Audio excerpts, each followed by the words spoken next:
Ayah bunda, bagaimana lingkungan generasi kita? Apakah lebih baik atau lebih buruk? Karena kita lihat lingkungan-lingkungan saat ini begitu luar biasa sekali ujian-ujiannya, dari mulai lingkungan sosialnya bahkan lingkungan media sosial. Anak bisa belajar apa saja, anak bisa berekspresi seperti apa, dan itu tergantung daripada lingkungannya. Maka kalau kita mungkin menganalisa atau mungkin kita melihat secara langsung, maka memang ada beberapa sisi. Satu sisi mungkin ada banyak yang lingkungan tidak kondusif, yang ngomongnya tidak baik, yang membuat masa depannya hilang. Atau mungkin boleh jadi kita akan merasa tenang dan bahagia ketika menemukan lingkungan anak kita yang islami, yang berakhlak, bahkan memiliki masa depan yang cerah. Maka untuk itu berkaitan dengan lingkungan, ini penting sekali memilihkan lingkungan yang kondusif bagi anak, tapi memang perlu perjuangan. Barangkali ada yang sudah berjuang, yang hijrah karena mungkin lingkungan sebelumnya tidak baik, lalu ternyata didapatinya bukan lebih baik, tapi lingkungan berikutnya malah tambah buruk. Akhirnya ayah bunda mencoba pindah lagi, hijrah lagi, bukan mendapatkan lebih baik, malah tambah parah. Maka bagaimana tips untuk mendapatkan lingkungan diri kita dan lingkungan anak-anak kita? Maka pentingnya memantaskan diri. Maka ketika kita memantaskan diri, frekuensi yang kita bangun oleh diri kita, maka mudah-mudahan Allah sambungkan dengan orang-orang yang sama satu visi misi, satu frekuensi, yaitu kita pengen bagaimana akhlak kita baik, ibadah kita baik, bahkan menjadi orang-orang yang bertakwa dan melahirkan anak keturunan yang soleh-soleha. Maka kita ini seperti bagaimana ruh-ruh yang berkumpul sebelumnya, maka itu seakan-akan nanti akan berkelompok kembali. Bahasanya kalau kita memantaskan diri di hadapan Allah Subhanahu wa taala, maka kita akan menemukan kecocokan dengan lingkungan-lingkungan yang kita pilih. Dan begitu pun anak kita. Maka hari ini kita pilihkan anak kita lingkungannya misalkan remaja masjid. Tapi dirinya tidak memantaskan diri, tapi dirinya tidak siap. Ruhnya, jiwa, niatnya tidak siap dengan lingkungan masjid. Maka seakan-akan menolak. Sehingga anak itu nggak mau datang ke masjid, nggak mau gabung remaja masjid. Kenapa? Karena dirinya belum disiapkan.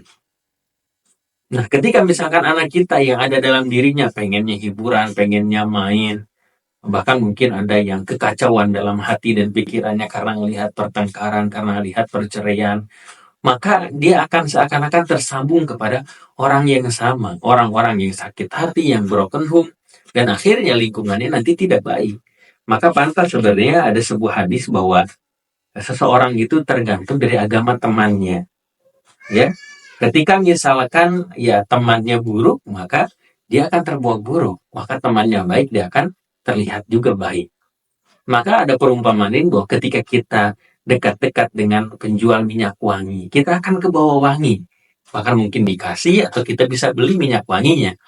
Maka ketika kita misalkan mendekati pandai besi, ya kita mungkin kena asapnya, bahkan kena percikan apinya ketika itu. Itu sebuah perumpamaan bahwa ketika kita ternyata mencoba memantaskan diri, anak kita bangun pondasinya, bahwa kamu misalkan orang yang beriman kepada Allah, kamu ingin menyempurnakan akhlak dan jadi lebih baik, kamu punya cita-cita, maka lingkungannya itu biasanya akan memilih sendiri. Ketika misalkan di lingkungan sekitarnya tak ada orang yang cocok, tak ada orang yang satu frekuensi, misalkan orang yang senang nongkrong, dia nggak senang nongkrong. Orang ada yang senang mungkin dia balap liar, dia nggak suka. Ya, maka meskipun jauh misalkan lokasinya, ada remaja masjid, ada orang-orang yang senang misalkan bakti sosial, orang-orang yang bagaimana dianggap menurut dia bahwa ini adalah bakal jadi teman-teman saya. Maka meskipun jauh dia akan bagaimana hampir dia akan coba berangkat ke tempat itu. Karena frekuensinya nyambung. Nah, sebenarnya sebaliknya juga ketika misalkan di lingkungan sekitarnya ini anak-anak soleh, lingkungan sekitarnya ada masjid, ada para penghafal Quran, tapi kenapa dia nggak pernah mau gabung? Bahkan dia keluar dari rumahnya jauh ke sana, ternyata menemukan geng motor, jauh ke sana, dia ternyata bagaimana ada pergaulan bebas, dia pacaran, dia segala sesuatu yang mungkin berbeda dengan lingkungan sekitarnya. Nah, karena ruhnya, jiwanya tidak disiapkan dan tidak dipantaskan untuk bagaimana bisa satu frekuensi dengan mereka. Nah, inilah sebenarnya kembali kepada niat ya, niat bahwa ketika kita punya niat, ketika kita berserah diri kepada Allah, meminta lingkungan kita orang-orang yang soleh, maka Allah akan berikan petunjuk dan nanti akan sambung dengan orang-orang tersebut.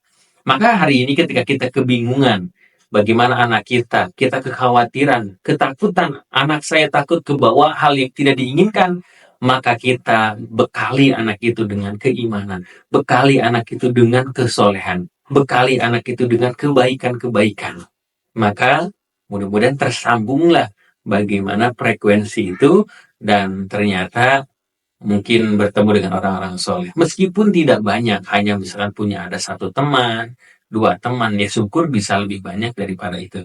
Maka ketika itu Nabi Ibrahim alaihissalam selalu berdoa untuk anak keturunannya, untuk lingkungannya, supaya memiliki lingkungan yang kondusif, supaya memiliki anak keturunan yang soleh, dan melaksanakan sholat, dan inilah bagaimana ternyata diijabah oleh Allah Subhanahu wa taala, memiliki anak seorang ya, anak yang menjadikan nabi yaitu Nabi Ismail alaihissalam, memiliki anak juga Nabi Ishak, bahkan anak keturunannya menjadi anak-anak yang soleh dan soleha. Maka kita berdoa, Rabbi habli minas solihin, Rabbi z'alni muqimas sholati wa min dzurriyyati, Rabbana wa taqabbal doa. Maka kita senantiasa memantaskan diri, baik kita sebagai orang tuanya dan termasuk anak keturunan kita siapkan lingkungannya, kita siapkan ruh dan jiwanya supaya berkumpul senantiasa dengan orang-orang soleh. Amin ya Allah ya Rabbal Alamin.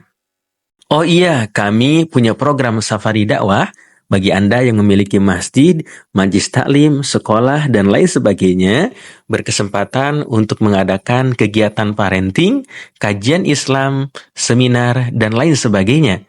Dan juga kami memiliki produk buku-buku terbaik seputar parenting Islami dan juga kelas online tiap bulannya. Ayo Bunda segera dapatkan, hubungi admin.